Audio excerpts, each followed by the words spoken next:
Hi எல்லாருக்கும் வணக்கம். Welcome back to channel Kavi's diaries. எல்லாரும் எப்படி இருக்கீங்க?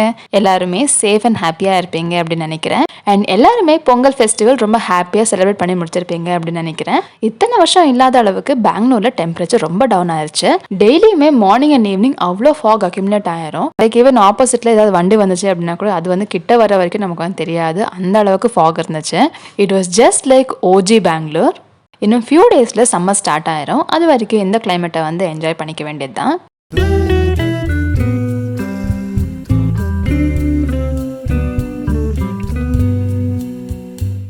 இப்போல்லாம் மினி விளாக்ஸில் கான்சன்ட்ரேட் பண்ணுறதுனால இந்த லாங் வீடியோஸ் எல்லாமே ஃப்ரீக்வெண்ட்டாக போடுறதில்ல.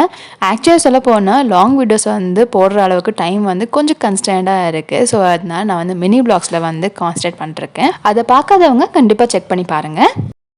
இந்த வாட்டி பொங்கலுக்கு வந்து நாங்கள் வந்து ஊருக்கு போகிறது தான் பிளான். ஸோ அதனால பொங்கலுக்கு முன்னாடி நல்லா டீப் க்ளீன் பண்ணிவிட்டு அதுக்கப்புறம் ஊருக்கு போகலாம் அப்படின்னு தான் பிளான் பண்ணியிருந்தோம்.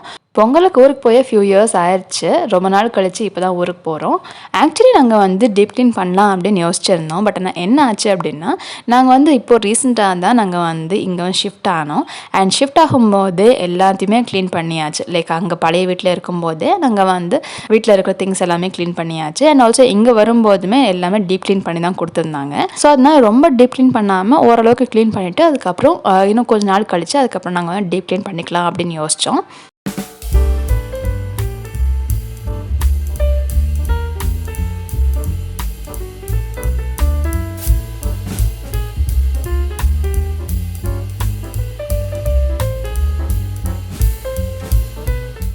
இங்கே ஷிஃப்ட் ஆனதுலேருந்து நாங்கள் ஃபேஸ் பண்ணுற ஒரு மேஜர் ப்ராப்ளம் அப்படின்னா அது வந்து இந்த டஸ்ட்டு தான். இந்த டஸ்ட் வந்து எப்படி இவ்வளோ அக்யூமுலேட் ஆகுது அப்படிங்கிறது தெரியல. பிகாஸ் எங்களோட ஃப்ளாட் வந்து மெயின் ரோட்லேருந்து உள்ளே தள்ளி தான் இருக்குது. பட் ஆனால் இந்த அளவுக்கு டஸ்ட் வந்து எப்படி வருது அப்படின்னு தெரியல. டெய்லியுமே ஸ்கிப் பண்ணாமல் க்ளீன் பண்ணாலும் இந்த டஸ்ட் வந்து அக்யூமுலேட் ஆகிட்டு தான் இருக்குது. ஸோ இதுக்கு வந்து என்ன சொல்யூஷன் அப்படின்னு தெரியல. எஸ்பெஷலி இந்த விண்டோ ராட்ஸ் வந்து ஃபுல் ஆஃப் டஸ்ட்டாக தான் இருக்கும். உங்களை யாராச்சும் சேம் இஷ்யூஸ் ஃபேஸ் பண்ணி அதுக்கு ஏதாவது சொல்யூஷன் இருந்துச்சு அப்படின்னா கண்டிப்பாக ஷேர் பண்ணுங்கள். எனக்கு கொஞ்சம் யூஸ்ஃபுல்லாக இருக்கும். ஸோ அதனால் கண்டிப்பாக ஷேர் பண்ணுங்கள். அண்ட் ஆல்சோ என்னோட விளாக்ஸ் பார்த்தினா கமெண்ட்ஸ் கூட நீங்கள் வந்து ஷேர் பண்ணலாம். அப்போ தான் என்னோட கண்டென்ட் பார்த்தினா உங்களோட வியூஸ் என்ன அப்படின்னு நான் தெரிஞ்சுக்க முடியும். அண்ட் ஆல்சோ நான் வந்து என்ன கன்வே பண்ணணும் அப்படின்னு நினைக்கிறேனோ அது வந்து இன்னும் பெட்டராக கன்வே பண்ணலாம். அண்ட் நீங்கள் என்ன நினைக்கிறீங்க அண்ட் உங்களோட தாட்ஸ் என்ன அப்படிங்கிறத நான் தெரிஞ்சுக்க முடியும். ஸோ அதனால் கண்டிப்பாக கமெண்ட் பண்ணுங்கள் அண்ட் நான் ரிப்ளை பண்ணுறேன். அண்ட் மினி விளாக்ஸில் வந்து ஒரு சிலதுக்கு வந்து நான் வாய்ஸ் ஓவர் கொடுத்துருக்கேன். அண்ட் ஒரு சிலதுக்கு வந்து நான் வந்து சாங்ஸ் போட்டிருக்கேன். அதில் வந்து எது இன்ட்ரெஸ்டிங்காக இருக்குது அப்படிங்கிறத நீங்கள் வந்து பார்த்துட்டு சொல்லுங்கள்.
லாஸ்ட் இயர் தீபாவளி குட்டீஸ்க்கு ஆஃபீஸில் வந்து இந்த ட்ரை ஃப்ரூட்ஸ் எல்லாமே கொடுத்துருந்தாங்க. அதில் வந்து ஒரு சில நட்ஸ் வந்து என்ன செய்யறது அப்படின்னு தெரியாமல் அப்படியே தான் இருக்குது. லைக் இந்த கேஷ்யூ நட்ஸ், ஆல்மண்ட்ஸ் இதெல்லாம் வச்சு என்ன செய்யறது அப்படின்னு தெரியல.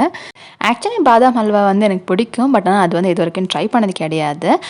இன்னொரு நாள் வந்து ட்ரை பண்ணலாம். ட்ரை பண்ணும்போது அது எப்படி வந்துச்சு அப்படின்னு கண்டிப்பாக அவங்களுக்கு ஷேர் பண்ணுறேன். இந்த பாதாம் மில்க் வந்து ரொம்ப டேஸ்டி அண்ட் ரொம்ப சிம்பிள். பட் ஆனால் டைம் கன்சியூமிங். ஆக்சுவலி இந்த பாதாம் மில்க் வந்து டெட்ரா பேக்கெட்டெல்லாம் வரும்ல, அது வந்து கொஞ்சம் தின்னாக இருக்கும், லைக் கொஞ்சம் ரொம்ப வாட்டர் கன்சிஸ்டன்சியாக இருக்கும். பட் ஆனால் எனக்கு வந்து அந்த மாதிரி பிடிக்காது. எனக்கு வந்து அந்த பாதாம் மில்க் கொஞ்சம் திக்னஸோடு இருக்கணும். அதுவும் அதில் வந்து பால் ஏடெல்லாம் இருக்கும்போது இன்னும் கொஞ்சம் டேஸ்டியாக இருக்கும். ஸோ அதனால நான் வந்து ஒரு 1/2 லிட்டர் மில்க் வந்து எடுத்திருக்கேன். அது வந்து ஹாஃபாக ரெடியூஸ் ஆகிற அளவுக்கு நான் வந்து பாயில் பண்ணி எடுத்துக்கிறேன். மீன்வைல் நான் வந்து ஒரு 3 to 4 hours முன்னாடியே இந்த பாதாம் வந்து ஊற வச்சுருந்தேன். ஸோ தட் அது வந்து ஈஸியாக பீல் ஆஃப் பண்ணிடலாம் அப்படின்னு நான் ஊற வச்சுருந்தேன். பட் ஆனால் என்ன ஆச்சு அப்படின்னா, ஈவன் தோ அது வந்து 4 hours சோக் ஆயிருந்தாலுமே அதில் வந்து அந்த ஸ்கின் எல்லாமே ஈஸியாக பீல் அவுட் ஆகலை. கொஞ்சம் கஷ்டமாக தான் இருந்துச்சு. ஸோ அதனால் நான் வந்து ஹாட் வாட்டர் வச்சு அதை வந்து இந்த பாதாமில் வந்து ஆட் பண்ணேன். அதுக்கப்புறம் ஒரு ஹார்ட்லி 5 minutes கழித்து நான் வந்து பீல் ஆஃப் பண்ணும்போது ஈஸியாக வந்துருச்சு. அந்த பீல் ஆஃப் பண்ண பாதாமில் கொஞ்சமாக மில்க் ஆட் பண்ணிவிட்டு அது வந்து நல்லா கிரைண்ட் பண்ணி எடுத்துக்கிறேன். சைட் பை சைட் நான் வந்து வார்ம் மில்கில் கொஞ்சமாக குங்குமப்பூ ஆட் பண்ணி அது வந்து சோக் பண்ண வச்சுருக்கேன். பாலில் வந்து கொஞ்சம் திக்னஸ் வர ஆரம்பிச்சிருச்சு. ஸோ இந்த ஸ்டேஜில் நான் வந்து அந்த கிரைண்ட் பண்ணி வச்ச அந்த பாதாம் பேஸ்ட்டை வந்து இதில் வந்து ஆட் பண்ணிக்கிறேன். அண்ட் ஆல்சோ அது கூட வந்து இந்த சாஃப்ரன் மில்க்கையும் ஆட் பண்ணிக்கிறேன். அது கூட கொஞ்சமாக சுகர், நான் வந்து ஒரு 4 spoons ஆஃப் சுகர் வந்து ஆட் பண்ணியிருக்கேன். இதெல்லாமே ஒன்று சேர்ந்து வந்தாலே போதும், நம்ம வந்து இறக்கி வச்சிடலாம். அண்ட் ஆல்சோ இந்த பாதாம் பால் எடுத்துக்கும் போது நமக்கு வந்து இந்த பாதாம் வந்து அங்கங்கே க்ரன்ச்சியாக கிடைச்சா நல்லாயிருக்கும். ஸோ அதனால நான் வந்து கொஞ்சமாக அதை வந்து சாப் பண்ணி ஆட் பண்ணிக்கிறேன். அந்த லைட் எல்லோயிஷ் பாதாம் மில்க் வந்து கம்ப்ளீட்லி ரெடி. அது வந்து கேமராவில் எப்படி தெரியுது அப்படின்னு தெரியல, பட் ஆனால் இது வந்து லைட் எல்லோ கலர் வந்திருக்கு.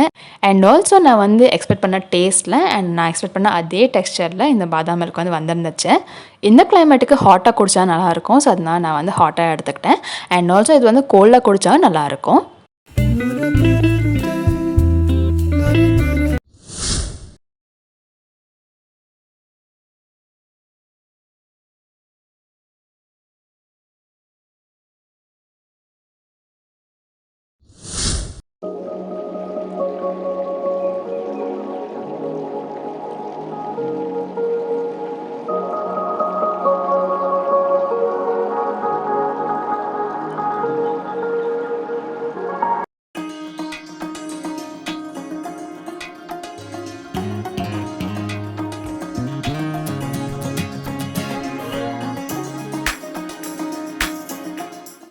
ஒரு குவிக் லொக்கேஷன் சேஞ்ச். போகி அன்னைக்கு நாங்கள் வந்து ஊருக்கு கிளம்பினோம். அண்ட் இது வந்து பொங்கல் டே 1 எடுத்த கிளிப்பிங்ஸ். பொங்கல் ஃபெஸ்டிவல் நாங்கள் எப்படி செலிப்ரேட் பண்ணுறோம் அப்படிங்க டீட்டெயில் விலாகை நான் ஆல்ரெடி அப்லோட் பண்ணியிருக்கேன். ஸோ அதனால் இந்த வாட்டி அவ்வளோ கேப்சர் பண்ணல, அங்கங்கே குட்டி குட்டி கிளிப்ஸாக கேப்சர் பண்ணியிருக்கேன். ஒரு சில கிளிப்பிங்ஸ் வந்து ஹாரிசான்டலாக இருக்கும் அண்ட் ஒரு சிலது வந்து வெர்டிக்கலாகவும் இருக்கும். ஸோ அதனால் அது வந்து கொஞ்சம் அட்ஜஸ்ட் பண்ணிக்கோங்க. அது ஏன் அப்படின்னா, நான் வந்து ஆல்ரெடி சொன்ன மாதிரி மினி விளாக்ஸ்லாம் கான்சன்ட்ரேட் பண்ணிட்டு இருந்தேன். ஸோ அதனால் நான் வந்து இந்த லாங் விளாக்ஸ்க்காக நான் வந்து நிறைய கேப்சர் பண்ணல. ஸோ அதனால் இந்த மாதிரி வெர்டிக்கலாகவும் ஹாரிசான்டலாகவும் ரெண்டும் இருக்கும். கொஞ்சம் அட்ஜஸ்ட் பண்ணிக்கோங்க.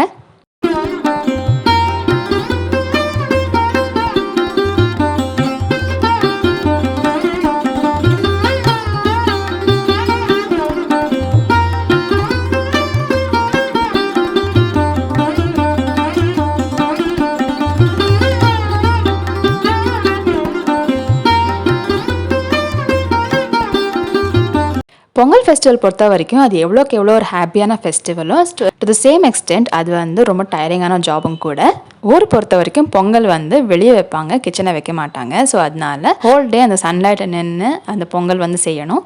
அண்ட் ஆல்சோ பை ஈவினிங் தான் அந்த பொங்கல் வந்து வச்சு கும்பிடுவாங்க. ஸோ அதனால ஹோல் டே அந்த பொங்கல் வச்சு படைக்கிற மாதிரி இருக்கும்.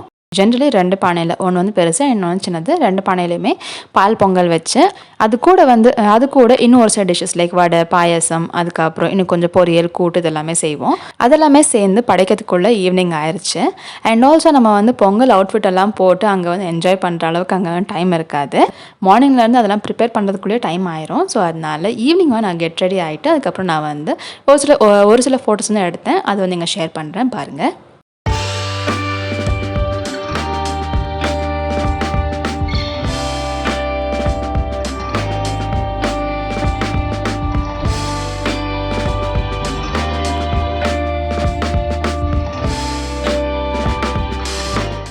நெக்ஸ்ட் டே வந்து மாட்டு Pongal and it's same rituals தான், பட் ஆனால் கொஞ்சம் டிஃப்ரெண்ட்டாக இருக்கும். இன்றைக்கி வந்து பொங்கல் ஒரு பானையில், அதுவும் பால் பொங்கல். இன்றைக்கி வந்து மாட்டையெல்லாம் குளிப்பாட்டி அதுக்கு வந்து பொட்டு பூவெல்லாம் வச்சு அதுக்கப்புறம் படைச்சி பூஜை பண்ணணும்.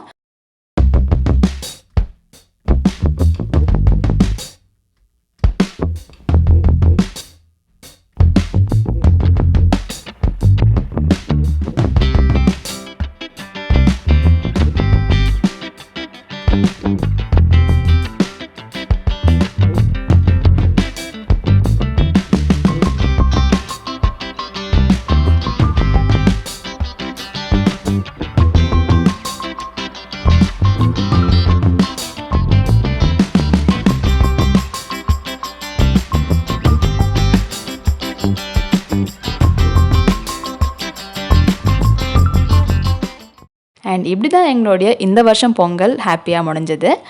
உங்களுக்கும் வர்ச்சுவலாக கிராமத்து பொங்கலோட எக்ஸ்பீரியன்ஸ் கிடச்சிருக்கும் அப்படின்னு நினைக்கிறேன். அப்படியே எக்ஸ்பீரியன்ஸ் பண்ணீங்க அப்படின்னா share your thoughts below. See you also in another interesting episode. Until then, take care.